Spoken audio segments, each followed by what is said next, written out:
শুরু। তোমরা অ্যাটেন্ড খাতা বের করো, তো নি খাতা বের না শুরু করো। এই খাতা বের শুরু। শুরু। হ্যালো, প্রথমে শুভকামনা থাকছে যে আগামী বছরে যে এইচএসসি পরীক্ষা 2018 সেটার জন্য সাজেশন নিয়ে খুব বেশি তালমাতাল চলে, সেই জন্য আমি কিছু কিছু বিষয় আজকে থেকে সাবধান করে দিচ্ছি এবং সাজেশনের ক্ষেত্রে যে বিষয়গুলো ফলো করতে হবে সেগুলো আজকে আমি আমার লেকচারের মাধ্যমে তুলে ধরবো। ফিজিক্স বিষয়টা একটু জটিল, এই কারণে জটিল যে গত বছর অর্থাৎ 2017 সালের যে রেজাল্ট সেটা যদি তোমরা খেয়াল করো দেখবা যে এখানে প্রচুর বাচ্চা কাচ্চারা জিপিএ 5 মিস করেছে ফিজিক্সে, এবং এই কারণে যাদের স্বপ্ন ছিল যে বুয়েটে পরীক্ষা দিবে কিংবা কুয়েটে পরীক্ষা দিবে, স্পেশালি ইঞ্জিনিয়ারিং ইউনিভার্সিটিগুলোতে অনেকেই কিন্তু সেই স্বপ্নটা তাদের ভেঙে গেছে। এর কারণ ছিল মূলত ফিজিক্স, ম্যাথ এবং কেমিস্ট্রি এর মধ্যে কোনো একটাতে জিপিএ 5 মিস হয়ে যাওয়া। কাজেই তোমাকে এই বিষয়ে অত্যন্ত সচেতন থাকতে হবে যেন কোনোভাবেই এদের এই তিনটা সাবজেক্ট কোনোটাতে জিপিএ 5 মিস না হয়। শুধুমাত্র কিছু কিছু টেকনিক অবলম্বন করলে কিন্তু খুব সহজেই তুমি জিপিএ 5টাকে নিশ্চিত করতে পারবা, এবং এটা আহামরি কোনো কঠিন বিষয় না। তাহলে আমি একটা একটা করে তুলে ধরবো। আরেকটা বিষয় যে কিছু ভুল ধারণা আছে সমাজে। ভুল ধারণাগুলো কি, যে কেউ কেউ মনে করে যে অমুক কলেজের অমুক স্যারের কাছে বললে সাজেশন 100% পাবো, এগুলো বোনাস কথা। এইসব কথায় কান না দিয়ে তুমি যেটা করবা, তুমি এমন ভাবে প্রিপারেশন নিবা যে বাংলাদেশের যে কোনো কলেজের যে কোনো টিচার যদি প্রশ্ন করে তোমার প্রশ্নটা যেন তুমি সম্পূর্ণভাবে অ্যানসার করতে পারো এবং তোমার কমনের মধ্যে পড়ে যায়। কাজে এই ধরনের ভুল ধারণাগুলোর পিছনে তোমরা ছুটবা না, কিংবা এটা মনে করবে না যে এইখানে মডেল টেস্ট দিলেই ওই প্রশ্ন থেকে হুবহু পরীক্ষা চলে আসবে। কারণ যখন প্রশ্ন করবে ওই টিচারকে ডেকে জিজ্ঞেস করবে না, আচ্ছা আপনি আপনার মডেল টেস্টে কোনটা দিয়েছিলেন। সো এই ধরনের ভুল ধারণাগুলোর পিছনে মোটেই ছুটবা না। তোমার কাজ হচ্ছে প্রিপারেশনটা এমন ভাবে নেওয়া যেভাবেই প্রশ্ন করুক না কেন তুমি যেন অ্যানসার করতে পারো, এবং যখন এই কাজটা তুমি করবা তখন বোমা ভাবলেও কিন্তু তোমার A+ মিস হবে না। আদারওয়াইজ কি হবে, তুমি সহজেই কিন্তু জিপিএ 5 থেকে ছিটকে পড়তে পারো। আচ্ছা, এবার মানে কিছু বিষয় তুমি সাবধানতা অবলম্বন করতে পারো। আমার এই সাজেশনটা মূলত তাদের জন্য বেশি কার্যকরী হবে যারা জিপিএ 5 মিস করতে চায় কিন্তু A পেতে চায়। A+ পাওয়ার জন্য তোমাকে এমন ভাবে প্রিপারেশন নিতে হবে যে কোনোভাবেই তুমি তোমার A+ কে হাতছাড়া করবে না। আচ্ছা, কিছু কিছু চ্যাপ্টার আছে যে চ্যাপ্টারগুলো থেকে প্রশ্ন আসবেই এবং একটা কমপ্লিট সৃজনশীল প্রশ্ন থাকে, সেরকম তিনটা চ্যাপ্টার আমি এখানে লিখেছি। চ্যাপ্টার 2 যেটা ফার্স্ট পার্টের ভেক্টর চ্যাপ্টার, এবং চ্যাপ্টার 10 আইডিয়াল গ্যাস, আর এটা হচ্ছে চ্যাপ্টার 7 যেটা হচ্ছে পদার্থের গাঠনিক ধর্ম। এই তিনটা অধ্যায় থেকে প্রতি বছরই তুমি যদি দেখো 2014 থেকে তোমাদের সৃজনশীল ফিজিক্স চালু হয়েছে, এবং প্রতি বছরই কিন্তু এই তিনটা অধ্যায় থেকে একটা কমপ্লিট সৃজনশীল থাকেই। কাজেই তুমি এই তিনটা অধ্যায়ের উপর অনেক বেশি এমফাসাইজ দিয়ে পড়বা, এবং অধ্যায়গুলো কিন্তু যথেষ্ট সহজ। যে 10 নম্বর অধ্যায়টা কেমিস্ট্রি অধ্যায়ের সাথে মিল আছে, আবার 7 নম্বর অধ্যায় আহামরি কঠিন কিছু নাই, 9 এর কিছুটা টপিক ছিল, ভেক্টরটা তো খুবই কমন চ্যাপ্টার। কাজে এই তিনটা অধ্যায় তুমি এমন ভাবে পড়বে যে কোনোভাবে তোমার জিপিএ 5 যেন না ছুটে যায়। আচ্ছা, আবার এখানে কিন্তু একটা বিষয় খুবই লক্ষণীয়, যে বিষয়টা হচ্ছে যে কিছু কিছু চ্যাপ্টার আছে যে একটা চ্যাপ্টার থেকে কমপ্লিট সৃজনশীল প্রশ্ন আসে না। মানে এটা কি হয় যে কম্বাইন করে আসে, কিরকম, যেমন গতিবিদ্যা এবং নিউটনিয়ান বলবিদ্যা দুইটা মিলিয়ে কিন্তু একটা প্রশ্ন হয়, কমন প্রশ্ন হয়। কোনো একটা অংশ হয়তো থাকবে গতিবিদ্যা থেকে, একটা অংশ থাকবে নিউটনিয়ান বলবিদ্যা থেকে। আবার কাজ, শক্তি, ক্ষমতা এবং মহাকর্ষ বিকর্ষ দুটো অধ্যায় মিলিয়ে প্রশ্ন হয়। বেশিরভাগ সময় কম্বাইন্ড প্রশ্ন হয়। এবং যে পদার্থের গাঠনিক ধর্ম আমি ইতিমধ্যে বলেছি। আর তোমার পর্যাবৃত্ত যে চ্যাপ্টারটা আছে পর্যাবৃত্ত গতি, সেখানকার এবং তরঙ্গ, এই দুটো অধ্যায়ের মধ্যে কিন্তু অনেকটা আন্দোলন মিল আছে। কাজে এই দুটো অধ্যায় মিলিয়ে প্রশ্ন হয়।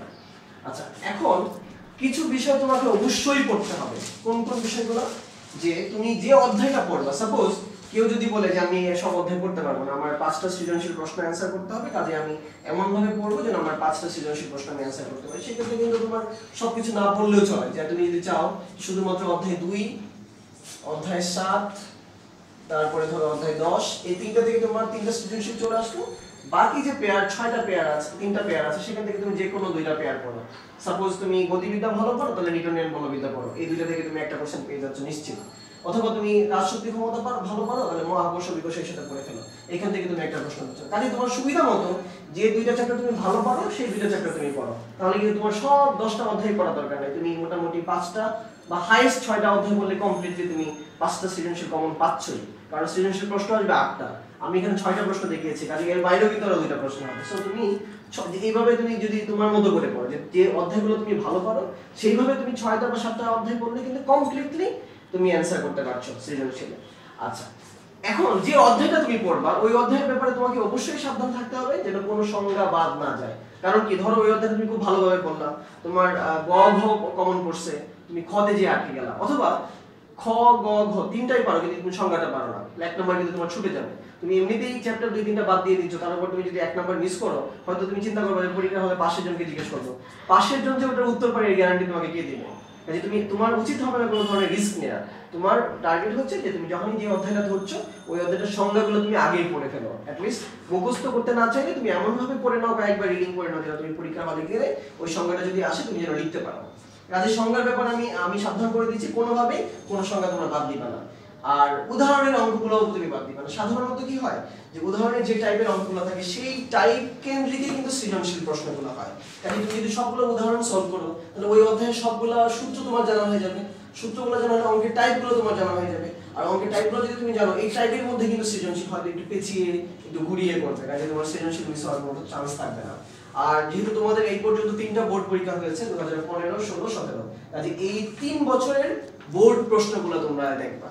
আমাকে একজন প্রশ্ন করেছিল যে এই বোর্ড প্রশ্ন কই পাওয়া যাবে, খুব সহজ উত্তর, যে কোনো টেস্ট পেপার তুমি যদি নাও বা টেস্ট পেপারের মেইন ইজি নাও, তাহলে টেস্ট পেপার বা টেস্ট পেপারের মেইন ইজিতে কিন্তু এগুলো সলিউশন সহ করা আছে।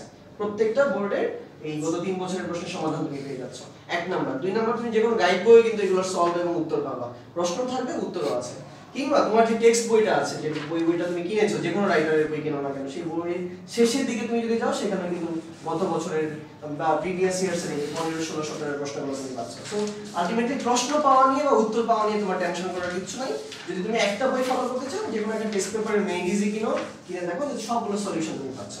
আর নিজের কনফিডেন্সটা বাড়ানোর জন্য, ধরো যে আমি যে কোনো সৃজনশীল আসলে জন্য পারতে পারি বা ধরতে পারি, বা অনেক সময় দেখা যায় যে সৃজনশীল প্রশ্ন ধরা যাচ্ছে না, বোঝা যাচ্ছে না উত্তরটা কিভাবে হবে, কোন টাইপের হবে সেটা বোঝা মুশকিল হয়ে যায়।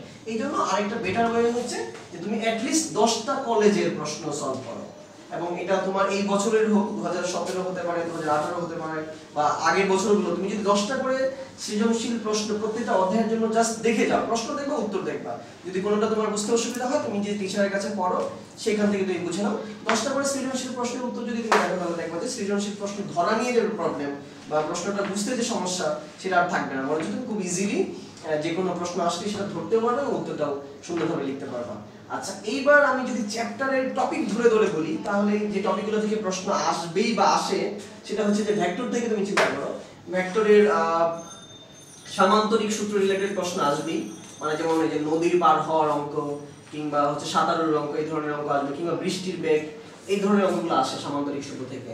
তারপরে ধরো তুমি উপাংশের সূত্রে কিছু অঙ্ক আসবে, মানে ভেক্টর থেকে প্রশ্ন আসলে সাধারণত সামান্তরিক সূত্র, মানে নৌকা পার হওয়া, নদীর পার হওয়া, কিংবা সাঁতারের বেগ, এই ধরনের অঙ্কগুলো আসে। আর গ্রেডিয়েন্ট কার্ল ডাইভারজেন্স টপিকটা যদিও নতুন, কিন্তু এখন পর্যন্ত এইখান থেকে খুব একটা প্রশ্ন আসেনি, তারপরে তুমি সেফটির জন্য, মানে নিজের নিরাপত্তার জন্য তুমি পড়ে রাখবা যেন কোন ধরনের রিস্কে না পড়তে হয়। আর আদর্শ গ্যাস ক্ষেত্রে তোমার শিশিরাঙ্কের অঙ্ক মোটামুটি প্রতি বছরই আসে। শিশিরাঙ্কের অঙ্ক, যে আপেক্ষিক আর্দ্রতা নির্ণয় আর এবং শিশিরাঙ্ক নির্ণয়ের জন্য যে গ্লেসারের সূত্রটা আছে, এই রিলেটেড অঙ্ক প্রতি বছরই আসে। আর বাকি যেগুলো আছে সেগুলো তো সহজ জিনিস, কিভাবে যে তোমার এই বয়েলের সূত্র, চার্লসের সূত্র, সম্পূর্ণ সূত্র, এগুলো তো আসলে আমার বিশ্বাস যে তোমরা আটকাবে না। তোমরা একটু শিশিরাঙ্কের অঙ্কটা খুব জোর দিয়ে দেখো 10 নম্বর অধ্যায়ের মধ্যে থেকে। আচ্ছা, এবার 7 নম্বর অধ্যায় আসো। 7 নম্বর অধ্যায় কিন্তু অনেক রকমের অঙ্ক আছে, এখানে স্থিতিস্থাপক গুণাঙ্ক নিয়ে বেশ কিছু অঙ্ক আছে, কাজে এবং পৃষ্ঠটান, পৃষ্ঠ শক্তির অঙ্ক বেশগুলো আছে। কাজে এই অধ্যায়টা খুব ভালোভাবে পড়তে হবে, এখানে অনেক রকমের অঙ্ক আছে, অনেক ধরনের অঙ্ক আছে। কাজে এই অধ্যায়টা যদি কেউ পড়ো A to Z পড়বা, কোনো কিছু বাদ দিয়ে না পড়াটাই ভালো হবে। আচ্ছা, তাহলে 3টা অধ্যায় তোমার কি কি টপিকগুলো পড়তে হবে সেটা পেয়ে গেছো।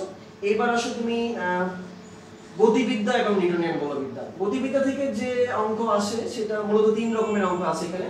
একটা হচ্ছে গতির সমীকরণ রিলেটেড, আরটা হচ্ছে কৌণিক গতিসূত্র রিলেটেড, আর একটা হচ্ছে তোমার প্রাস রিলেটেড।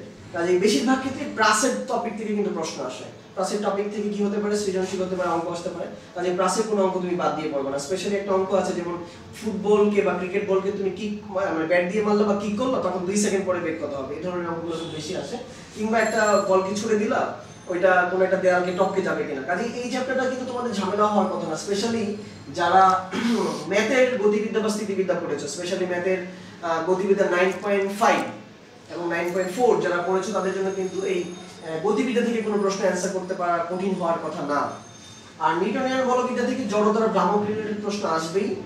জড়তার ভ্রামক নিয়ে বেশ কিছু প্রশ্ন আছে, যদিও বইয়ের উদাহরণ খুবই কম। তোমরা এটার জন্য আর কলেজ ফিজিক্স বইটা দেখতে পারো, সেখানে বেশ কিছু উদাহরণের অঙ্ক যোগ করা হয়েছে। আর অন্যান্য বই সাধারণত একটা করে উদাহরণ আছে, কাজে তুমি খুব যদি পর্যাপ্ত উদাহরণ পেতে চাও কলেজ ফিজিক্স থেকে তুমি এটা দেখে নিতে। কাজ শক্তি ক্ষমতার চ্যাপ্টারের খুব জটিল কিছু নাই। এখান থেকে মূলত তোমার আনত তলে, মানে একটা তল যদি হেলানো থাকে সেই তলে গাড়ির গতিবেগ নিয়ে কিছু অঙ্ক আসে, এই রিলেটেড অঙ্কগুলো দেখবা। মহাকর্ষ অভিকর্ষ থেকে মুক্তিবেগের অঙ্ক অবশ্যই দেখতে হবে, বেশিরভাগ ক্ষেত্রে মুক্তিবেগের অঙ্ক আসে। এবং স্যাটেলাইট মানে উপগ্রহ নিয়ে, উপগ্রহের উচ্চতা, সময়, বেগ নির্ণয়ের অঙ্ক আসে। কাজে উপগ্রহ এবং মুক্তিবেগ এই পার্টটা খুব ভালো করে দেখো মহাকর্ষ অভিকর্ষ থেকে। আর 7 নম্বর অধ্যায়ে আমি বলেছি তরঙ্গ এবং পর্যাবৃত্ত গতি। পর্যাবৃত্ত গতি চ্যাপ্টারটা কিন্তু খুব ইজি। এখান থেকে অঙ্ক আসবে, স্প্রিং এর অঙ্ক আসবে, স্প্রিং এর যে গতি শক্তির অঙ্ক আছে কিংবা তোমার সরল দোলকের অঙ্ক। তাহলে পর্যাবৃত্ত গতি থেকে তুমি সরল দোলকের অঙ্কগুলো খুব ভালো করে দেখবা, মানে সূত্রগুলো দেখবা, এবং স্প্রিং এর সূত্রগুলোর অঙ্কগুলো দেখবা। আর যেটা আছে তরঙ্গ, তরঙ্গ থেকে যে অঙ্কটা আসবেই সেটা হচ্ছে বিটের অঙ্ক। বিট রিলেটেড অঙ্ক যদি এখান থেকে আসে অবশ্যই আসবে। তীব্রতা লেভেলের অঙ্ক আসবে, মানে তীব্রতা লেভেল এবং বিট এই দুটো টপিক থেকে কিন্তু অঙ্ক থাকবেই। আর বাকিগুলো তো বলা শেষ। কাজে আমি আশা করছি যে তোমাদের সামনে টেস্ট পরীক্ষা, প্রি টেস্ট পরীক্ষা তো হয়ে গেছে, টেস্ট পরীক্ষা খুব ভালো হবে এবং তোমরা ধারাবাহিকভাবে ফাইনাল পরীক্ষার জন্য প্রিপারেশন নিবে। তবে এখানে একটা সাবধান বাণী, যারা ফাঁকি দিয়ে পড়বা তারা যতই হয়তো সহজে তুমি জিপিএ 5 পেয়ে গেলা, কিন্তু তোমাকে মনে রাখতে হবে যে তোমার আলটিমেট টার্গেট কিন্তু অ্যাডমিশন টেস্ট, সেটা হোক বুয়েট বা মেডিকেল বা ঢাকা ইউনিভার্সিটি। কাজেই তুমি চেষ্টা করবা যত বেশি সম্ভব আগামী 4 মাস 5 মাস সময়কে কাজে লাগানো যায়, যেন তোমার বোর্ড পরীক্ষা ভালো হয়, এট দ্য সেম টাইম তোমার অ্যাডমিশনের সময় যেন প্রেশার কম করতে হয়। কাজেই চেষ্টা করবা যত বেশি পড়া যায়, কম পড়ার চিন্তা না করে বেশি পড়ার চিন্তা করবা, তাহলে তোমার জন্যই ভালো হবে সামনের দিনগুলো। আল্লাহ হাফেজ। ঠিক হয়েছে?